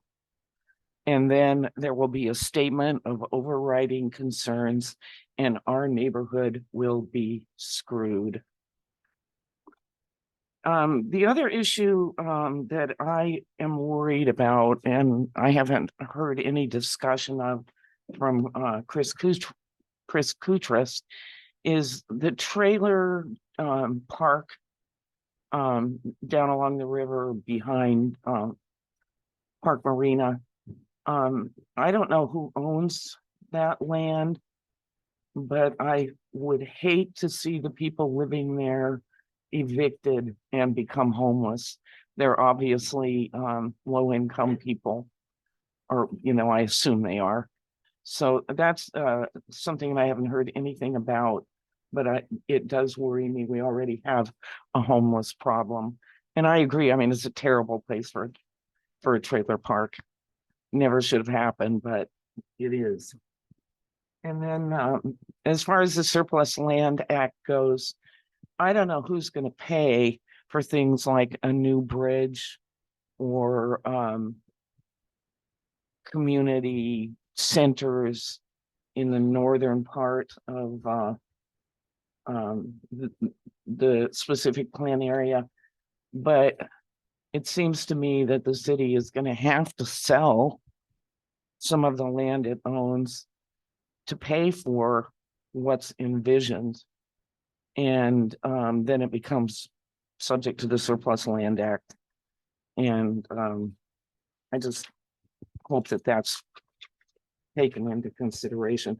And also, I don't know how this is happening. When there was the unsolicited offer last spring, I think, people showed up in droves opposed to anything being done.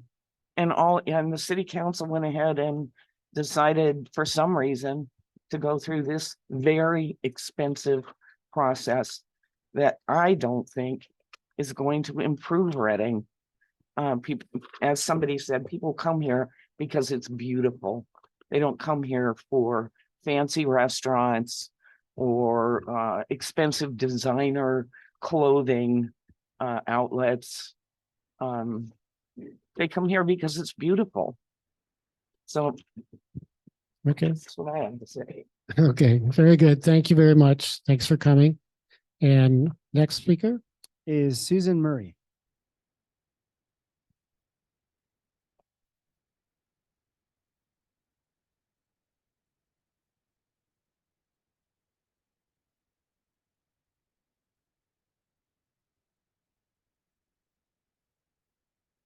Thank you for letting me speak tonight.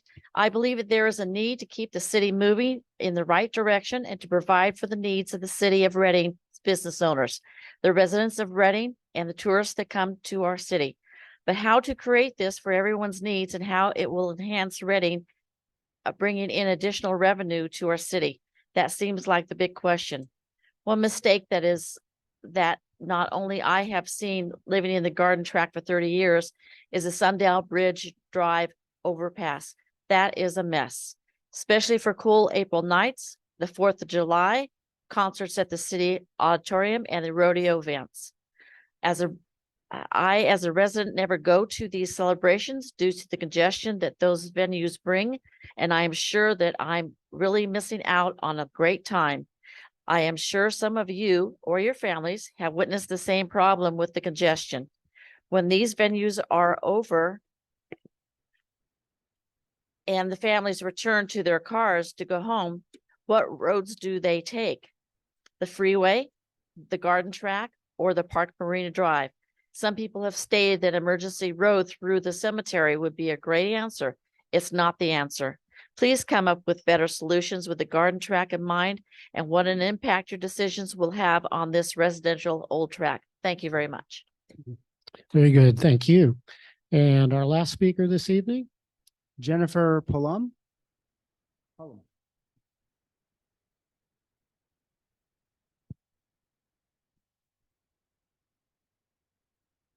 Hi, good evening. Yep, we're on. Thank you, Community Coalition and all the work that the group has done on this, the team members. The one thing that I didn't see in the emerging Riverfront vision elements was security. I saw something about safety. And the one thing that I actually did hear, it's about the seasonality of a Reading, but also the fact that things need to have eyes on it throughout the night too. And that's one reason that I do support housing on the southern portion. If you think about the river trail and where it goes, there's housing oftentimes on one side of it so that there's eyes on the trail and people can report things that they see on the trail. So for the southern portion, I do think that small amount of housing would be helpful on that east side of Park Marina, south of where there already is some housing, so that there will be eyes on any trails that are developed in that area or any connectivity that would happen. The one thing I have with the Surplus Land Act idea, a lot of that land on the Turtle Bay section is gravel, asphalt, parking already. I would just say anything that is done, it needs to have a conservation or a recreation easement along the riverfront so that the city of Reading does not give up the right of access for the general public to the riverfront. Otherwise, the rest of it, the way it gets developed I'm talking about the northern section to the south of the river. If there's a wide enough easement there, it probably things better could be done there. It could be improved from what it is now. And that's it. Thank you. okay, very good. Thank you very much. Just a few things before we head out this evening. Wanted to cover on our presentation screen here. Let's see, Dan, you got it ready to go? Yeah, it's not.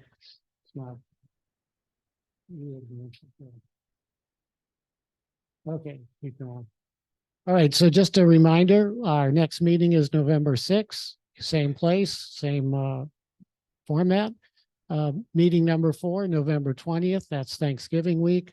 And then we hope to bring a draft document for city council review and feedback at their December meeting. We don't yet have a date for that, but we'll let you know as soon as possible on that meeting. And that's it for this evening. Thank you, staff. Thank you, all of you, coalition members and members of the Reading community. Thanks. Have a great evening.